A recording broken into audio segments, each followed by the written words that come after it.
Olá, seja bem-vindo ao nosso canal. Você vai ouvir uma mensagem bíblica ministrada nos cultos da Paz Church Palmas.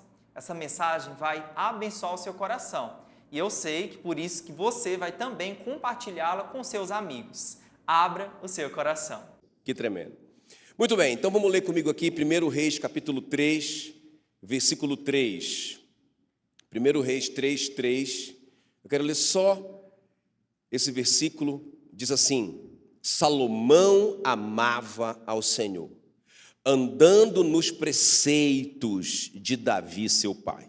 Salomão amava ao Senhor, andando nos preceitos de Davi, seu pai. Curve a sua cabeça.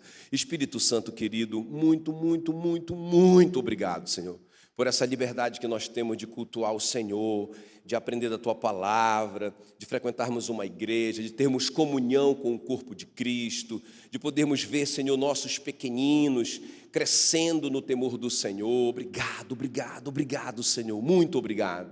Nós queremos clamar nessa manhã, Senhor, para que essa sabedoria do Espírito Santo, Senhor, essa revelação que só o Espírito Santo pode nos dar, Senhor, mude a nossa vida agora, pela revelação da Tua palavra, mude a nossa história, faça nós compreendermos, Senhor, tira todo o véu, mostra os mistérios do Senhor para nós nessa manhã, em nome de Jesus, amém e amém, glória a Deus.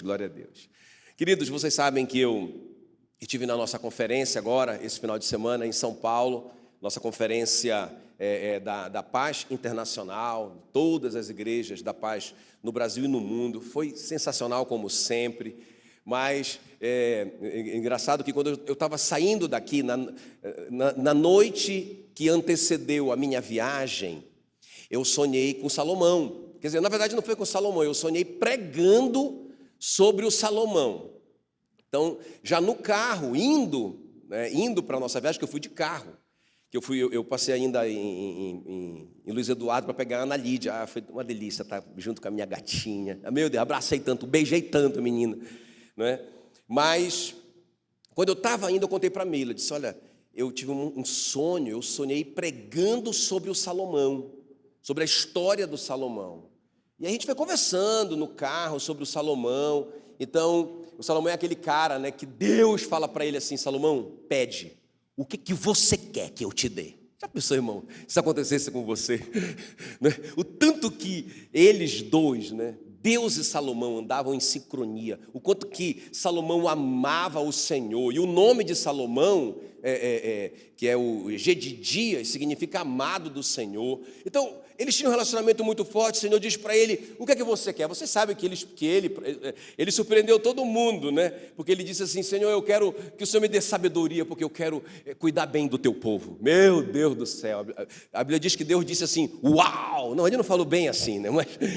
Mas ele disse: rapaz, porque você pediu isso, eu vou te dar até o que você não pediu. Vou te dar sabedoria como ninguém vai ter sabedoria na história. Eu vou te dar dinheiro e sucesso como ninguém também. Então, esse cara é o Salomão. A Bíblia diz que ele dominava todos os reinos ao seu redor. O cara se tornou o rei do mundo na época.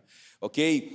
Ele recebia presentes, por exemplo, um presente que está na Bíblia, que ele ganhou 4 toneladas de ouro de presente. Só um presentinho desse, irmãos? Oh Deus, que essa praga caia sobre todos nós. 4 toneladas de ouro da rainha de Sabá. Um presentinho, uma lembrancinha da rainha de Sabá. O texto bíblico, 1 Reis 10, 14, registra que todos os anos o rei Salomão recebia mais ou menos 23 toneladas de ouro, NTLH. 23 toneladas de ouro. Isso dá aproximadamente 3 bilhões e 800 milhões se fosse no dia de hoje. Ok, queridos? Ele assumiu o trono, vocês sabem, totalmente de graça. O cara não fez nada para merecer isso. Pelo contrário, o irmão dele, o Adonias, já tinha usurpado o trono e arrancado o trono de Davi e assumiu o trono, foi coroado o rei. Quando Davi descobriu, o Davi foi lá e colocou o bichinho, o Salomão, no lugar dele. Quando ele assumiu o trono, já estava tudo pronto para a construção do templo, por exemplo. Tudo que precisava para construir o templo, o Davi já tinha guardado. Pensa num cara que foi abençoado, esse tal de Salomão. Um cara cheio da graça de Deus. Inclusive o nome dele, Shalom, Shalomão, né? Vem de Shalom, paz. Então, por 40 anos, ele teve um reinado pacífico, um reinado de sucesso abundante. A gente vinha conversando sobre isso no carro, né? Meu Deus, que cara foi esse Salomão? Agora, no capítulo 11 de 1 Reis, tem um entretanto, né? Porque a Bíblia diz que, quando ele já estava velho, as suas mulheres perverteram o coração dele, para que seguissem os seus deuses, não é? Então, veja bem, irmãos, o cara já, depois que ele viveu toda essa glória, todo esse sucesso, toda essa bênção, um cara que amava o Senhor e andava nos preceitos de Davi, seu pai, dizer, um cara obediente, um cara que santificava, que cuidava, ele começou a pisar na bola. Primeiro ele casou com uma estrangeira, uma mulher, oh meu Deus, egípcia, né? Uma mulher egípcia, e ela, não tem nada a ver, não tem nada demais, irmãos. E aí vocês sabem, ele colecionou mulheres estrangeiras, elas perverteram o coração dele, e aí o resto da história eu vou contar no decorrer dessa palavra. O que aconteceu com Salomão. Mas eu quero falar com você nessa manhã sobre o poder da santificação. Irmãos, na nossa vida prática, eu quero te mostrar o poder da santificação. É muito, muito, muito importante isso. Eu estava falando que eu sonhei de domingo para segunda pregando sobre o Salomão. A gente foi conversando no carro para a nossa viagem, e quando a gente chegou na conferência, eu nem sabia do tema da conferência. Eu até perguntei para o Willi se ele sabia, ele também não sabia. O Willi foi também para a conferência. E aí chegou lá o tema da conferência, santificação. Era Deus falando mesmo com a gente, Deus querendo falar com a igreja. E esse tema da paz internacional, ele foi estabelecido pelo pastor Paulo, que é o nosso Josué. Então é o que o Espírito Santo está falando com a Paz Church no mundo. Diga, santificação. Então eu quero falar um pouquinho hoje sobre o poder da santificação. Mas deixa eu só abrir esse parênteses antes de entrar na história do Salomão e te mostrar três coisas que o Salomão recebeu, esse poder da santificação, que está à nossa disposição, irmão. Diga glória a Deus. Está à nossa disposição, mas antes de eu te falar sobre isso, deixa eu abrir esse parênteses, que é muito importante a gente entender a diferença entre justificação e santificação, porque eu acho que muita gente tropeça aqui, muita gente pisa na bola aqui. Então, o que é justificação, o que é santificação? Vamos entender. Então, olha só o que diz Romanos 5:1, eu quero que vocês leiam esse texto comigo. Presta bem atenção, não distraia, para você entender bem essa introdução. Justificados, pois, mediante a fé, temos paz com Deus. Ou seja, então ou seja, é como se nós estivéssemos brigados, né? Essa palavra paz significa isso. Agora eu estou de bem com Deus, está tudo certo. Olha, então, justificados, pois, mediante a fé, temos paz com Deus por meio de nosso Senhor Jesus Cristo, por intermédio de quem obtivemos acesso. Diga acesso. Diga, temos paz com Deus. Diga, temos acesso. Agora, olha, temos acesso pela fé a esta graça, na qual estamos firmes, e gloriamo-nos na esperança da glória de Deus. Percebeu o que a justificação fez?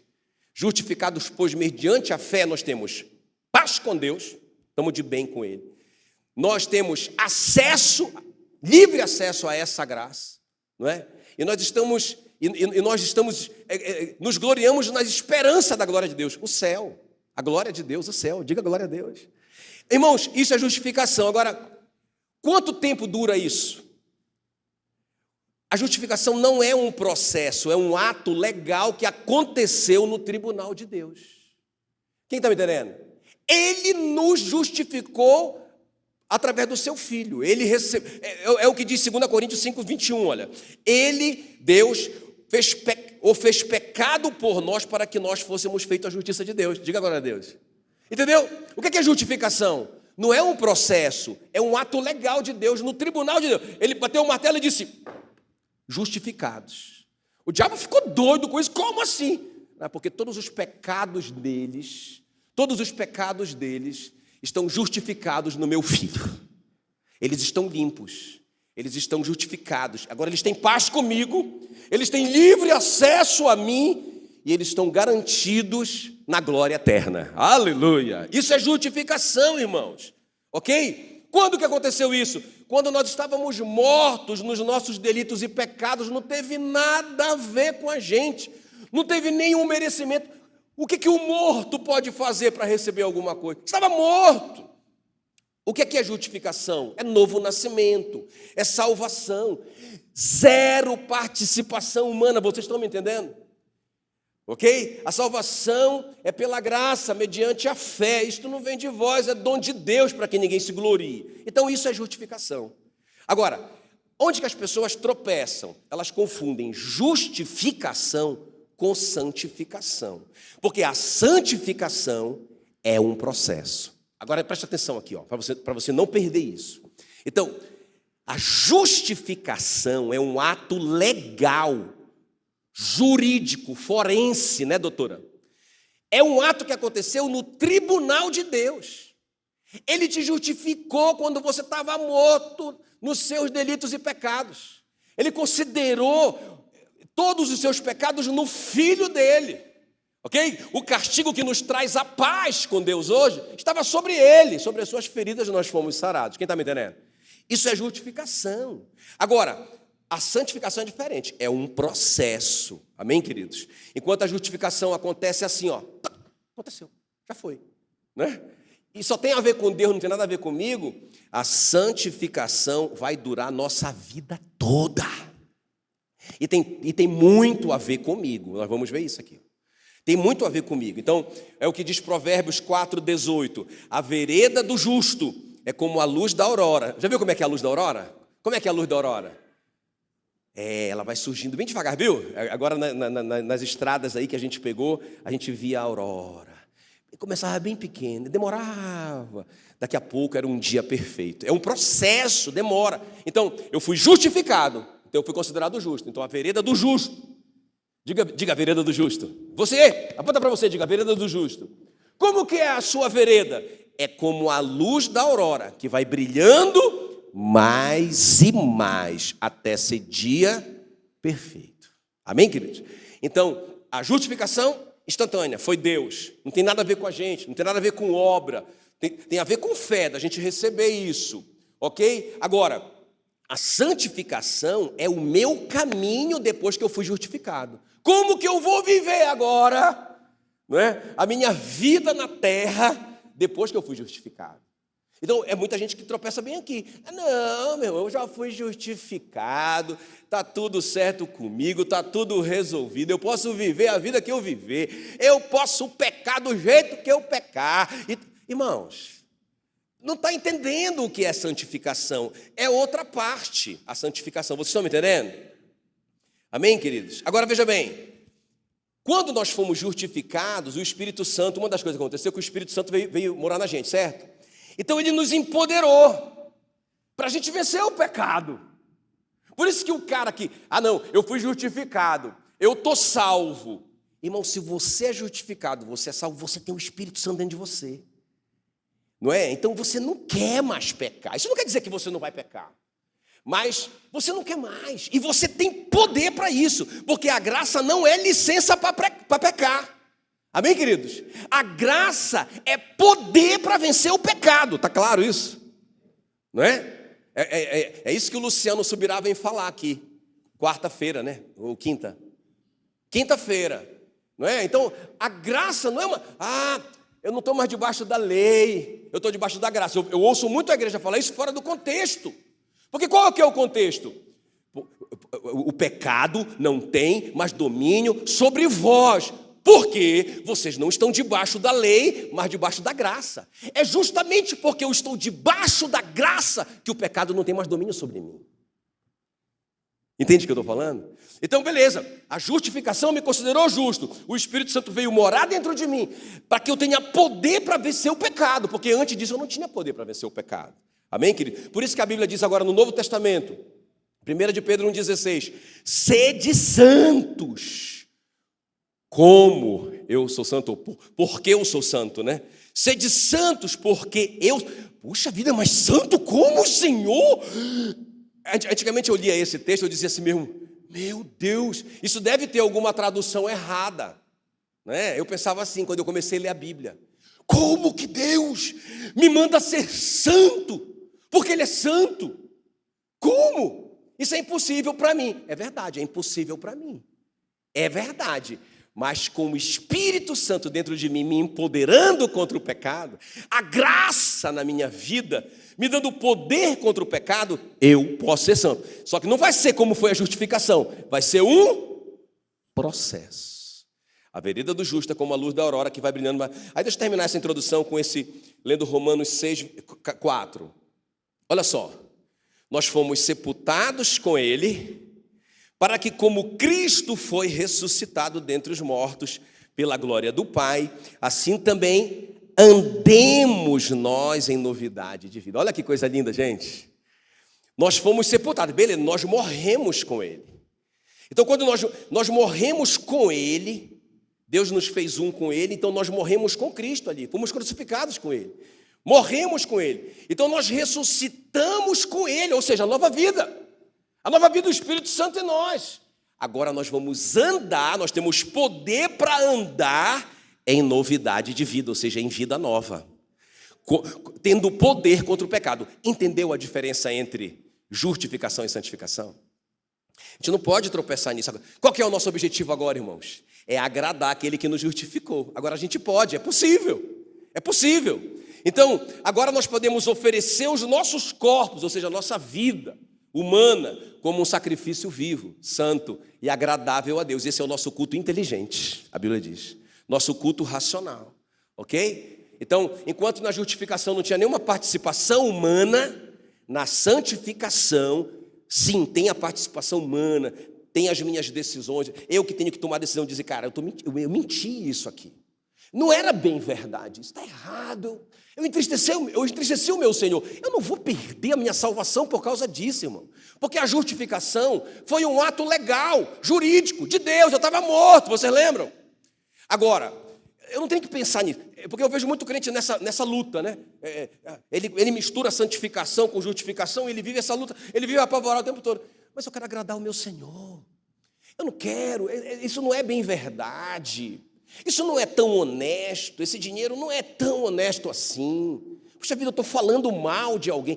Porque a gente associa muito o pecado com pecados sexuais, não é, irmãos?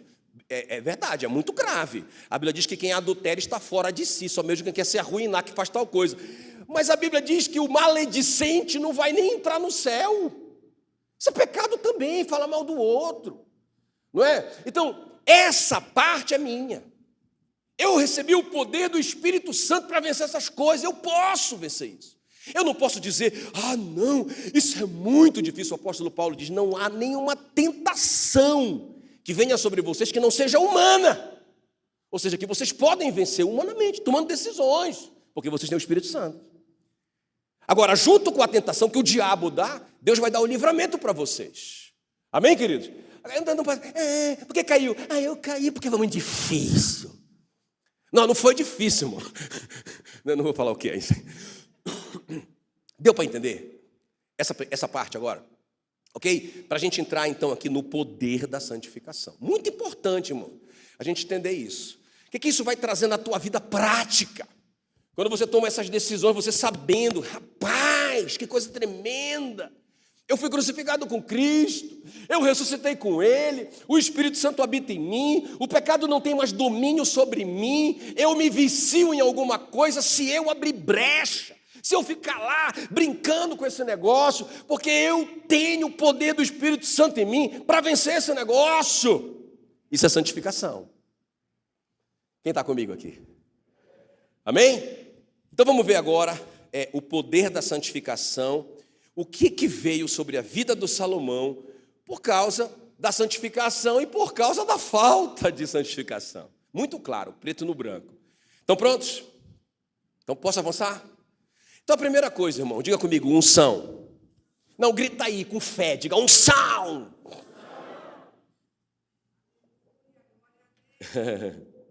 O que é unção, pastor? É a capacitação sobrenatural que Deus dá para nós realizarmos a sua obra na terra. Então é algo poderoso. Isso tem a ver com dons espirituais, lembra? Romanos 12, uma lista de dons espirituais que não é humana, irmãos. Pensa, um dom da palavra, um dom de discernimento de espírito. Isso são coisas sobrenaturais. Isso é poder de Deus. Não é? A lista lá também de 1 Coríntios 12. Então, são 16 dons ao todo. Então, isso tem a ver com dons, ok? É o poder do Espírito Santo em nós. Irmão, diga assim: eu sou sobrenatural. Claro, Deus está dentro de você. Você não é normal, irmão. Você não é qualquer um. Ok? Nós somos extraordinários. Nós já somos extraordinários. Ok? Agora, veja bem. Deixa eu te mostrar, então, no Salomão. Essa unção na vida do Salomão, porque olha só o que diz, né, no começo da vida do Salomão. De 1 a 10 é o Salomão obedecendo, se santificando, servindo ao Senhor. Salomão amava ao Senhor, andando nos preceitos de Davi, seu pai. Então, irmãos, enquanto ele estava aqui nesse lugar, que é o lugar da luz, o príncipe da luz reinava sobre a vida dele. Quando ele resolveu dar uma brincadinha lá nas trevas, resolveu passear na escuridão, o príncipe das trevas pegou ele e pegou feio, eu vou te mostrar.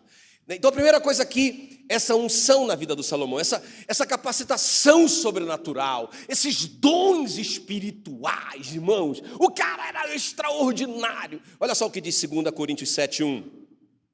Tendo Salomão acabado de orar, desceu fogo do céu. Já pensou, irmãos?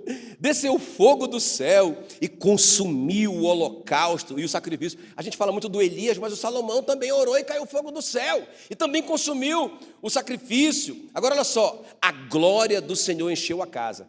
E o versículo 2 diz que os sacerdotes não podiam entrar. Irmão, pensa, o cara tinha mais unção do que o pastor dele. Ele era o rei.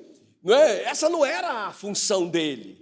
Mas o cara era tão ungido por Deus, por causa da obediência radical dele, por causa da santificação dele, não é? Que, irmãos, a unção veio sobre o cara e ninguém conseguia entrar na casa por causa da glória do Senhor. Os sacerdotes não podiam entrar na casa do Senhor, porque a glória do Senhor tinha enchido a casa do Senhor. Então, muito, muito forte isso, muita unção na vida do Salomão, irmãos. Olha só, o exemplo de Jesus. Olha o que a unção fez com Jesus, o homem Jesus. Hebreus 1:9. Amaste a justiça. Olha só. O que é a justiça? É a palavra de Deus. É uma obediência à palavra de Deus. Amar-te a justiça. E odiar-te a iniquidade. Por isso, diga por isso. Grita aí, diga por isso. Por isso o quê? Porque o Senhor Jesus amava a justiça e odiava a iniquidade. Sabe, irmãos? Sabe aquela coisa da gente odiar o pecado? Odiar a mentira? Não é? Alguém está falando mal de alguém perto da gente, não é? E a gente começa a se sentir mal. Não é porque a gente quer, não. É o Espírito Santo dentro da gente, dizendo: filho, você está ouvindo isso? Sai daí, sai daí. Sabe, odiar o pecado. Isso é muito lindo, né? Jesus fazia isso. Ele amava a justiça, ele odiava o pecado. E por isso, Deus, o teu Deus, te ungiu. Te ungiu com óleo de alegria, como a nenhum dos teus companheiros. Irmão, sabe, parece que tem níveis de unção, né? Porque, olha, quem mais obedece, quem mais se santifica, mais unção tem. Não é? Aí eu vejo assim, né, uma igreja, criança. Quando eu falo igreja, criança, eu falo igreja na terra, né? Aí o cara correndo atrás do poder, porque ele entende o seguinte, que o poder... E eu gosto do poder, eu acredito no poder, eu acredito no sobrenatural, no extraordinário, eu acredito e gosto, eu quero isso para a minha vida. Só que eu vejo assim, a pessoa correndo atrás disso como se aquilo tivesse naquele homem. Irmãos, não é isso, está à sua disposição. Então eu vivo uma vida de desobediência à palavra, eu não me examino a mim mesmo. Lembra do texto da ceia? Examine-se o homem a si mesmo. Faz uma autoavaliação. Isso está errado. Aí depois eu não tenho unção na minha vida, eu não tenho o extraordinário de Deus na minha vida, não tenho essas manifestações na minha vida, aí eu preciso ficar correndo atrás de alguém mais ungido. E a Bíblia diz que Jesus era mais ungido do que os seus companheiros. Por quê? Porque ele amava a justiça e ele odiava a iniquidade. Diga glória a Deus. Então, irmãos, a santificação produz unção. Quanto mais santificação, mais unção. Santificação não tem nada a ver com justificação, já foi feito, esquece. Quer dizer, esquece não. Não é isso que eu queria dizer. Mas não tem nada a ver, a sua justificação não teve nada a ver com você, não teve nenhum merecimento seu, foi apesar de você e de mim, nós estávamos mortos nos nossos delitos e pecados. Agora a santificação tem,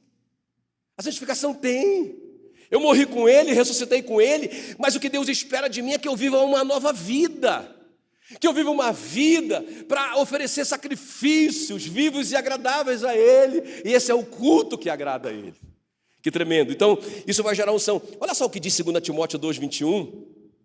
Assim, pois, se alguém a si mesmo se purificar, olha lá, não perde isso. Assim, pois, se alguém a si mesmo se purificar, quem é que purifica? Não, Senhor, me purifica. Me purifica, Senhor. Irmão, quem tem que se purificar é você. Né? O cara vai lá porque ele quer, e ele liga o computador dele, ou a televisão dele lá. Ele fica absorvendo um monte de lixo, literalmente lixo. Não é? Aí depois ele sai dali. Oh, Deus, me purifica. O apóstolo Paulo diz para o Timóteo assim, Timóteo, né? Papo de homem para homem. Timóteo, olha, se alguém a si mesmo se purificar destes erros, será utensílio para a honra, santificado e útil ao seu possuidor, estando preparado para toda boa obra. Então, vocês entenderam isso, irmão? Então, se eu me purificar desses pecados, eu vou ser útil para Deus. Meu Deus! Eu vou ser um utensílio de honra. O que é um utensílio de honra? O utensílio de honra é aquele utensílio que você tem lá na sua casa, que você coloca no lugar para todo mundo ver. Não é? Sabe? Todo mundo vai ver, todo mundo vai te ver. Não é? Vai dar certo, vai fluir, vai romper. O que eu tenho que fazer? O que eu tenho que fazer, irmãos, é me purificar desses erros, para que eu seja um utensílio de honra, santificado. O que é santificado? A palavra kadosh significa separado para. Sabe, Deus vai me separar para Ele, se eu me santificar, se eu me purificar, eu vou ser útil a Ele, que Ele é o meu possuidor. Aleluia, diga glória a Deus. Então qual que é, irmão? A primeira coisa que acontece por causa da santificação, grita aí. Unção, essa capacitação sobrenatural de Deus, não é? Ok? Então, sabia que, como eu te falei, a justificação não teve nada a ver com a gente, tá bom, já está resolvido. Agora, eu posso atrasar, lembra? A vereda do justo é como a luz da aurora, que vai brilhando mais e mais até ser dia perfeito. Irmão, eu posso atrasar esse processo, não é? A Bíblia diz que Deus, então, nós fomos crucificados com Ele, morremos com Ele, ressuscitamos juntamente com Ele, para andarmos em novidade de vida. Como eu não ando, como eu não tomo as decisões certas, eu vou atrasando o meu processo para ser útil. Tem alguém me entendendo? Aí o cara não entende. Por que esse aqui chegou um dia desse, já está rompendo, esse cara já está, olha só onde ele está, e pá, né? E esse aqui já está, né? Tanto tempo, não rompe, não é? Eu posso atrasar o meu progresso no reino por causa da falta de santidade. Pelo contrário também, eu posso cooperar com Deus, com o processo, né? Com esse processo para que eu realmente seja purificado, seja um vaso de honra, seja útil para o meu possuidor. É igual, irmão, é igual pai e filho, já viu? Já viu pai e filho? Não é? Quantos pais tem aqui? Deixa eu ver. Mães, não é? Já viu? Irmão, é impressionante. A gente não faz diferença. Porque, olha, eu fico pensando assim, quando eu vou lá em Gurupi, que eu fico lá com o Paulinho, com a Vanessa, com a Dara, eu volto tão apaixonado, eu volto, oh meu Deus, que saudade desse menino, né? Fui lá agora em Curitiba, fiquei com o Thiago, com a Samila, com a Chloe. Meu Deus do céu, é tão bom ficar com o Thiago, gosto muito de conversar com ele, é tremendo demais.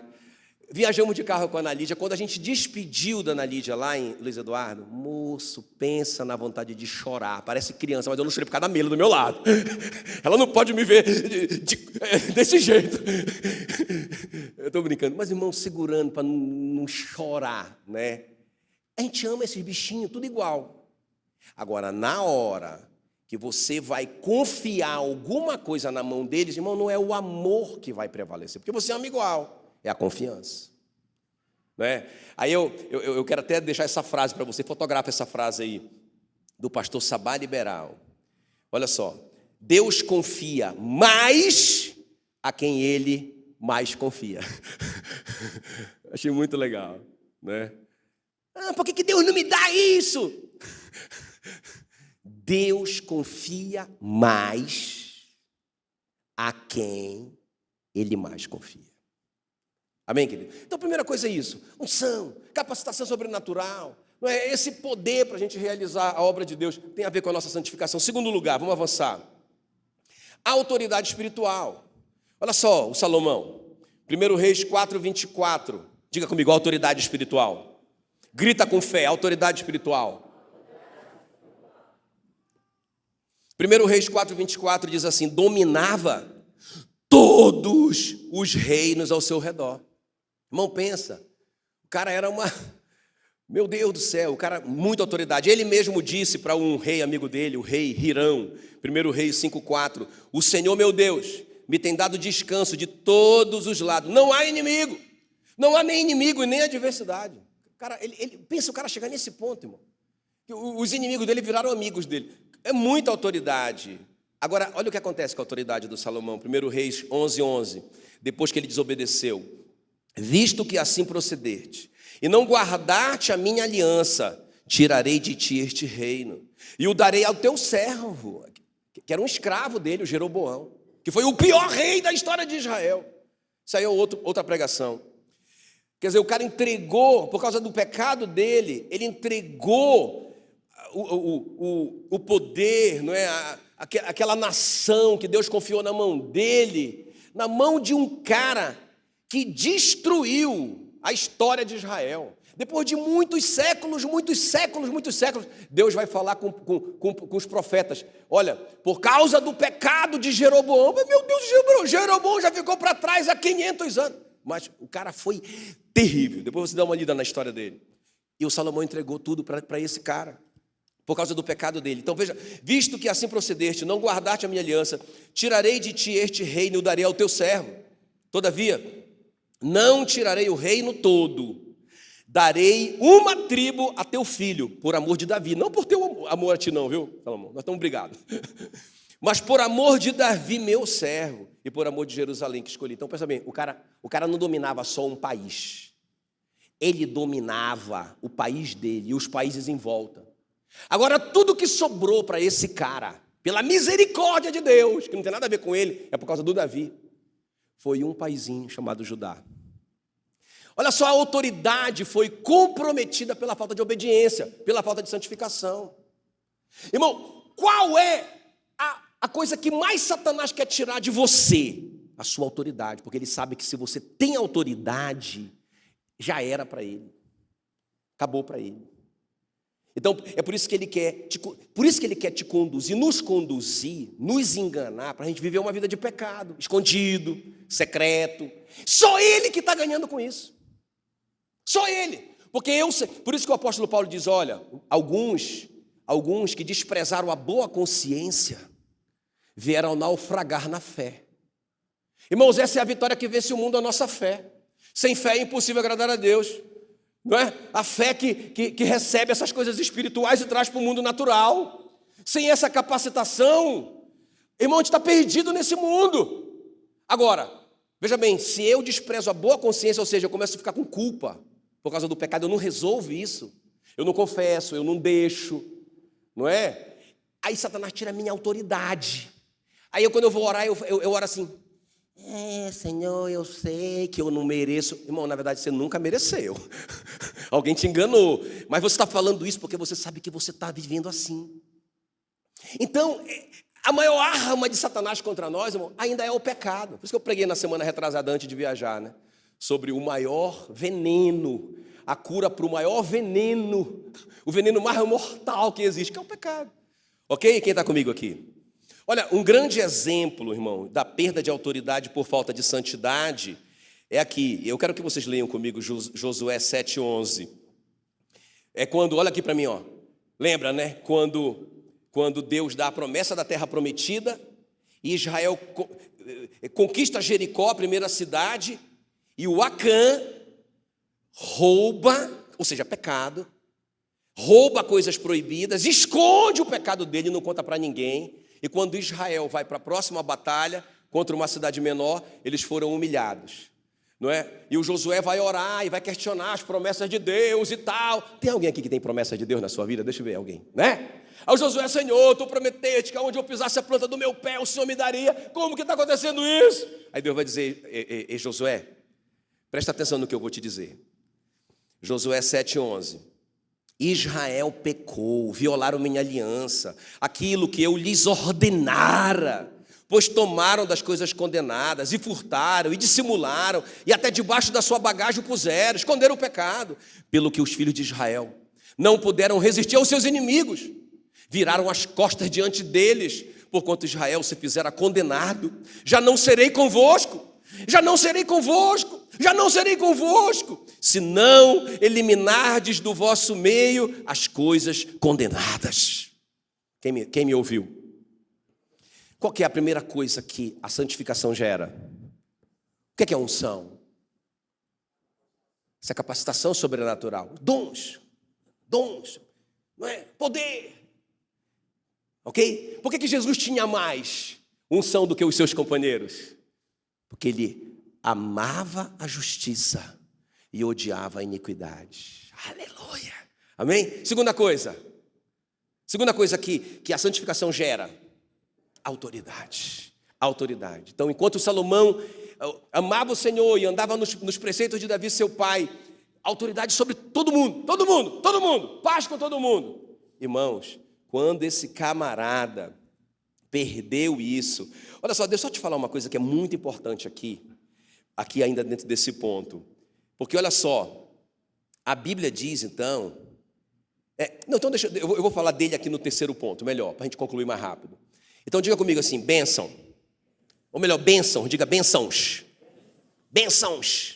chia aí, você não é paraense, mas chia aí, bênçãos.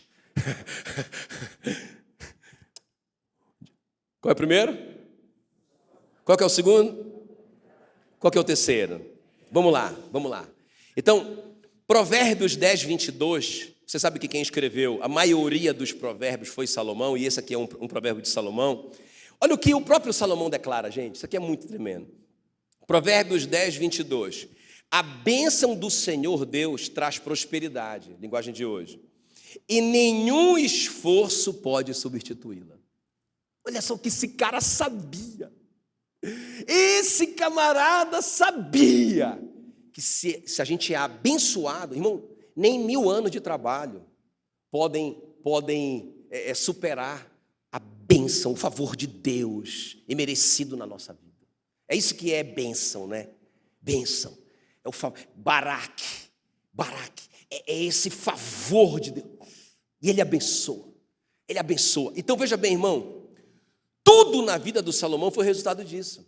Tudo. Como eu te falei no começo, até quando ele foi coroado, né? O Adonias já tinha sido coroado. Aí chegou a notícia. O profeta Natã ficou sabendo que tinham coroado o Adonias.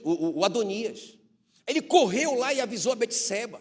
Ele avisou: olha, já coroaram o Adonias. E o Joabe, o grande general Joabe está do lado dele. Pensa nessa parceria, irmão.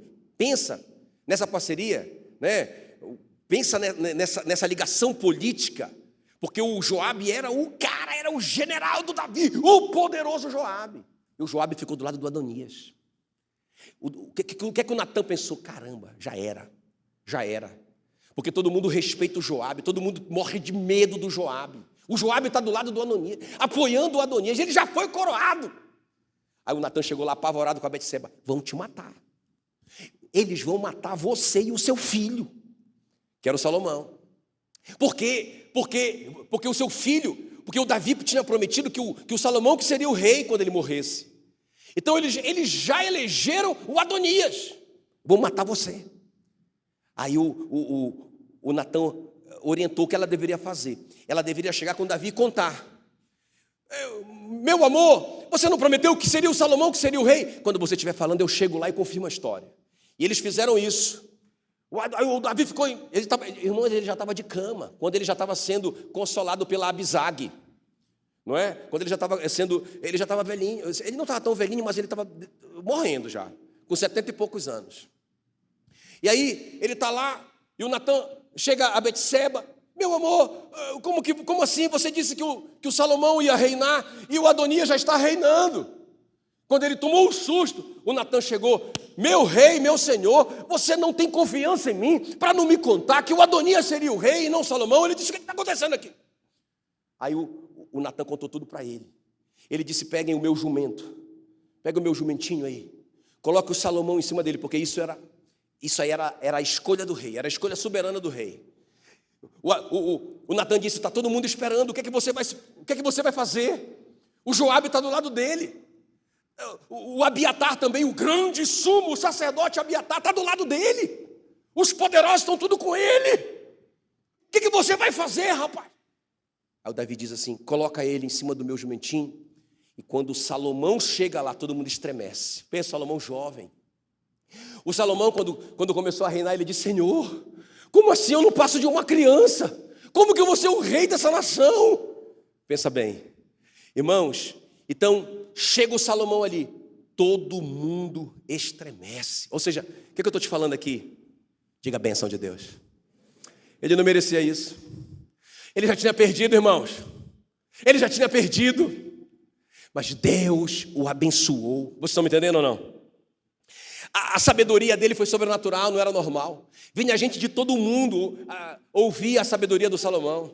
Foi assim que a rainha de Sabá, a Bíblia diz que ela ficou tão impressionada, que ela ficou como que fora de si. E aí ela deu 4 toneladas de ouro de presente. Eu nunca vi uma coisa igual, nunca vi uma sabedoria como essa, eu nunca vi uma riqueza tão grande quanto essa. Eu nunca vi servos de um rei tão ricos, tão prósperos como os seus escravos. Eu nunca vi, é uma loucura. É a rainha de Sabá passando mal. Irmão, era sobrenatural aquela paz por todos os lados, era sobrenatural a graça que o Salomão recebeu de todos os homens, tudo era bênção. Vocês estão comigo? Entretanto, diga entretanto. Grita aí, entretanto. Aí, irmão, em nome de Jesus, que não haja um entretanto desse na nossa vida, na nossa história. Porque, pensa bem, 1 Reis 11:6 diz assim, assim fez Salomão que era mau perante o Senhor, e não perseverou em seguir ao Senhor como Davi, seu pai. Aí sim, eu ia te falar as consequências no 2, deixa eu te falar aqui. Irmãos, e eu quero te dizer que isso ainda é o amor de Deus. Olha as consequências que vieram sobre o Salomão. Ele deixou o Senhor, ele abandonou os caminhos do Senhor. Na nossa linguagem atual, ele se desviou. Ele começou a adorar, não só adorar, ele construiu um templo. Pensa, o cara construiu o templo de Israel. Ele construiu esse templo que durou 13 anos para ser construído. O negócio era tão top das galáxias. Irmãos, ele construiu um maior e mais bonito e mais rico para um dos deuses que ele servia. Pensa, o cara se desviou completamente. Agora veja bem, a consequência disso. 1 Reis 11:11. Por isso, disse o Senhor a Salomão, visto que assim procedeste, não guardaste a minha aliança, nem os meus estatutos que te mandei, tirarei de ti este reino e darei ao teu servo. E ele deu para o Jeroboão. Agora olha só, eu fico pensando, isso é castigo ou é cuidado? Eu digo que é o cuidado através do castigo, né? Aí, peraí, pastor, já tem gente talvez pensando assim, né? Peraí, pastor, isso aqui é Antigo Testamento. Tá bom, deixa eu mostrar no Novo Testamento. Eu não sei se é pior no Antigo ou se é no Novo. Mas no Novo Testamento, olha o que o apóstolo Paulo vai dizer de um camarada que está tendo relação sexual com a madrasta dele. Olha o que diz, 1 Coríntios 5:3. Eu já sentenciei que o autor de tal infâmia seja, em nome de Jesus, em nome de Jesus, entregue a Satanás para a destruição da carne dele, a fim de que o espírito seja salvo no dia do Senhor. Irmão, deixa eu te falar, isso que você precisa entender. Não é uma questão de castigo por castigo, é uma questão que Deus é nosso Pai. Deus é nosso Pai. Irmão, quantas vezes eu sofri, né, ao infringir, né, um castigo sobre o meu filho, né? Eu lembro de um dos meus filhos que roubou um dinheiro de um coleguinha. Rapaz, eu fiquei tão indignado com aquilo, né? Eu falei, cara, se ele for só de ser disciplinado, vai passar essa dor, isso vai ficar grudado nele. Não, cara, esse cara não. Aí eu fui orar. Falei assim, o que é que eu faço com esse camarada? Né? Aí veio uma ideia, eu disse, o Espírito Santo. Deu uma ideia. Vê o brinquedo que ele mais ama, que ele mais gosta, que é o que tem valor para ele, né? E era um brinquedo caro, muito caro. E quem pagou? Fui eu, mas é ele que usufruía do brinquedo. Peguei aquele brinquedo, que era muito caro, inclusive para mim era caro. Eu disse, meu Deus do céu, mas eu tenho certeza, porque depois eu vou ter que comprar outro. Eu falei assim, eu não vou te disciplinar, tu não vai apanhar. Ele falou, não, tá bom, pai, eu nunca mais vou fazer, tá? Tá bom, mas vamos fazer o seguinte, nós vamos lá na casa dele, você vai entregar esse brinquedo, porque eu li um texto para ele, quando o ladrão é flagrado, ele tem que restituir 7 vezes mais. Então esse brinquedo vale um pouquinho mais do que 7 vezes mais, mas tá bom. Não, brinquedo, vovô, me bata, o senhor pode até me matar, ele falou assim. Olha como que o Espírito Santo sabia, né? Irmão, eu vou te falar, esse cara é um dos filhos que é mais honestos, né? Assim, sabe, que eu confio o dinheiro na mão dele, confio a senha do meu cartão na mão dele, de boa, não é? Porque, irmão, não era porque eu odiava o meu filho, é porque eu amava. Então, quando Deus faz isso com Salomão, irmão, não é porque ele não, ele ama. Então, veja bem, aí olha só o que o Senhor vai fazer de uma forma prática. 1 Reis 11:14. Levantou o Senhor contra Salomão um adversário. O primeiro foi o tal de Hadad, o Edomita. Depois, 1 Reis 11:23, também Deus levantou a Salomão outro adversário, um tal de Rezon. Este foi adversário de Israel por todos os dias de Salomão. Fez-lhe mal como Hadad. Irmão, e aí, 1 Reis 11:26, Jeroboão, filho de Nebate, efraimita de Zereda, servo de Salomão, foi outro adversário que Deus levantou. Agora, irmão, presta bem atenção. E eu quero fechar aqui, ó, presta atenção, é muito importante você entender isso. Olha para mim. A palavra maldição na Bíblia, ela ocorre 209 vezes. Quantas vezes? 209 vezes. Sabia que a palavra maldição não tem nada a ver com o diabo? Vou te dar um exemplo. Malaquias 4:6. Malaquias 4:6. Ele reconciliará o coração dos pais aos filhos e dos filhos aos pais, para que eu, o Senhor, não venha e fira a terra com maldição. Eu estou quebrando um paradigma na sua cabeça, não estou? Você já leu Deuteronômio 11:23? Que fala, eu, o Senhor, coloco diante de vocês a bênção e a maldição. Escolham a bênção para que vocês vivam. E a maldição, a palavra maldição, na Bíblia, ela tem um sentido de castigo para correção. Ela quer corrigir os nossos caminhos. Quem está me entendendo? O apóstolo Paulo fala isso para esse cara, fica comigo aqui, para você não perder. O apóstolo Paulo fala isso desse cara, entrega ele para Satanás, mas na segunda carta aos Coríntios, ele fala assim, olha pessoal, tá bom já, o cara já se arrependeu, ele tá top, tá bom, o castigo já valeu, pessoal, tragam ele de volta, tá tudo bem, manda um beijão para ele, eu amo, ele diz, estava tudo resolvido. Então, irmãos, nós precisamos nos libertar disso. Eu lembro, aí eu vou terminar com essa história. Chegou há alguns anos atrás aqui na igreja, uma mulher e um homem, não é? E eles tiveram contar do filho. Irmão, eu nunca tinha visto um negócio desse. Um menino novinho, ele deveria ter, sei lá, uns 7 anos. Rapaz, ninguém segurava esse menino. Ele quebrava toda a casa. E a última que ele tinha feito, ele tinha quebrado a televisão. Ele quebrou tudo. Ele, rapaz, um capetinha desse tamanho. E ninguém segurava o menino. Era um negócio... Irmãos, eu vi com meus próprios olhos. Eu nunca tinha visto um negócio desse. Mas veja bem, eu falei para eles assim, eles queriam que eu fosse lá expulsar. Irmão, vocês estão me entendendo que a maldição é um castigo para corrigir algum caminho errado? Se eu vou lá e expulso o demônio, o que acontece?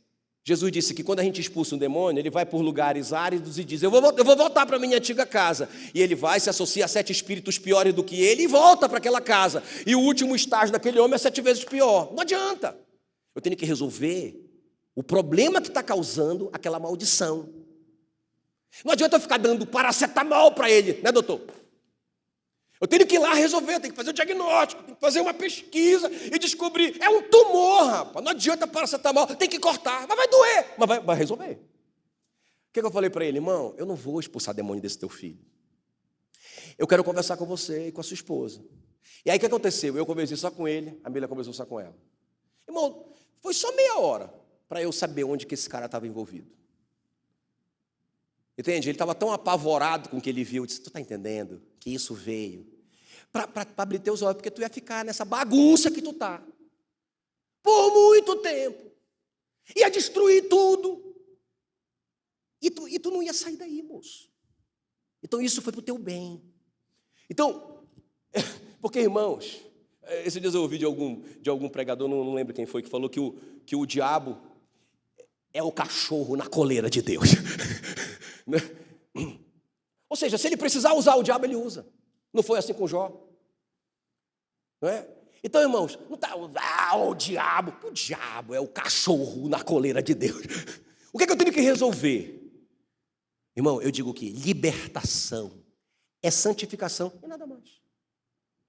Eu gosto de dar o exemplo da carniça. Está lá a carniça, tem um monte de urubu.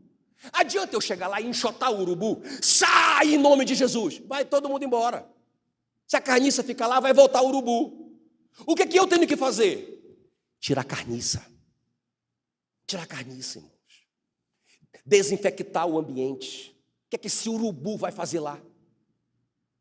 Entende? Aí o cara, a vida bagunça com a vida. A Bíblia diz, né? Provérbios 19:3. O homem toma decisões erradas e depois coloca a culpa em Deus. Aí ele vai e se mete naquela bagunça toda, quebra todos os princípios possíveis, peca contra Deus. Aí depois ele vai lá no culto de libertação expulsar o demônio. Diz para mim, adianta. Só está ficando pior. Só está ficando pior. O que é que tem que resolver? O que é que tem que fazer? Santificar.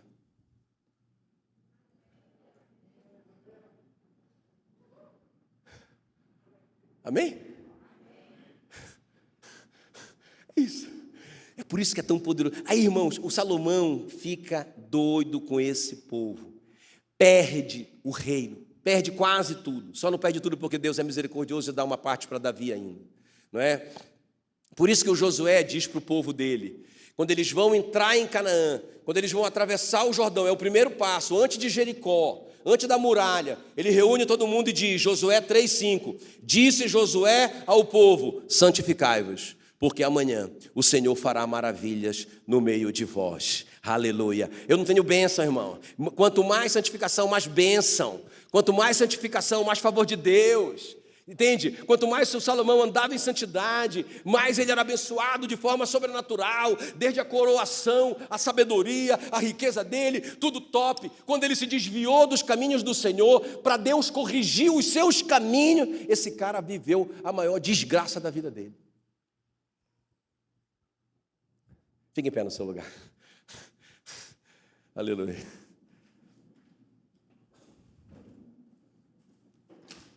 Fique em pé no seu lugar, 9h30. Nós precisamos, irmãos, olha aqui para mim. Pastor, o que é que eu posso fazer de forma prática? Confessa e deixa.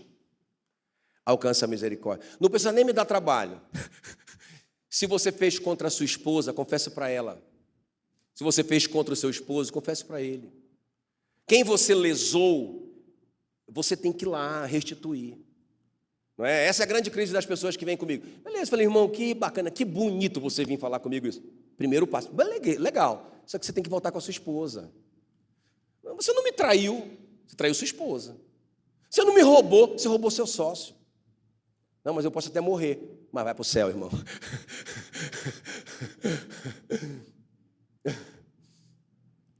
Quem está me entendendo? Transparência. Sabe, tomar essas decisões de resistir ao diabo, fugir da tentação. Foge da tentação, irmão. Foge da tentação. Olha, um ano eu fui com a Meila, minha gata. Fui com a Meila para Santarém, para a conferência do MDA. E aí eu fiquei na casa de um homem lá que me convidou para ficar lá. Uma família top lá e tal. Não, pastor, você vai ficar na minha casa. Beleza. Eu nem conhecia o cara. Não, já conhecia ele. Conheci ele em Belém.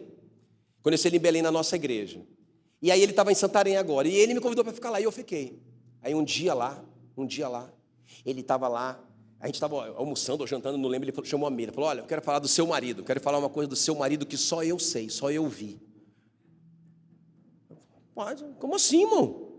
Aí ele falou assim, um dia eu estava lá na igreja, e eu vi, pastor, uma irmãzinha muito bonita, jovem, pediu carona para o senhor. E aí o senhor falou assim, legal, eu posso sim, tá indo eu estou indo para lá, mesmo lugar. Legal. Aí o senhor perguntou assim para ela, e você está com quem? Ela disse, eu estou sozinha. E o senhor falou para ela assim, irmã, sinto muito, mas eu não vou poder lhe dar carona, a senhora sozinha. Aí ele contou para a Meila, pensa a moral que eu fiquei com a pastora Meila. Aí ele falou para a Meila que ela ficou lá falando um monte de coisa. Esse pastor de meia tigela, como que não dá uma carona para uma? Irmão, a Bíblia diz que é para a gente evitar não só apenas o mal, mas a aparência do mal. Foge da tentação, sai fora, foge, irmão. Faz igual o José, vaza. Faça esse autoexame nessa manhã, examine-se o homem a si mesmo. Como eu te falei, não é só pecado sexual não, irmão. Vê outras coisas. Vamos avaliar as nossas palavras. Se a gente não está falando demais, falando mentira, falando maledicência. Se não der conta, faz um jejum de palavras. Uma vez a gente fez um jejum de palavras, eu e a Meila. Amor, vamos fazer um jejum. Porque o nosso caso era que às vezes a gente falava assim, não vai dar certo. Eu não vou conseguir. Amor, a gente está falando muita bobagem. Está falando contra a palavra. Vamos fazer um jejum de palavras? Irmão, é mais difícil do que jejum de comida. Mas não precisa fazer jejum de palavras, não. Basta você tomar a decisão. Eu quero ser santo. Eu aprendi. Eu fui empoderada pelo Espírito Santo. Eu posso vencer esse pecado. Eu posso viver uma vida para agradar o meu Senhor. Eu posso tirar esse lixo da minha vida. Eu posso tirar essa carniça para o urubu não ter argumento para vir na minha vida, me sugar a minha energia. Chega. Aleluia. É isso. Igreja empoderada. Não é uma igreja criancinha, dependente de pastor, dependente do pastor poderoso das galáxias. Você já está empoderado pelo Espírito Santo. Só precisa tomar as decisões certas agora. Amém, querido? Santificação. Coloque a mão no seu coração.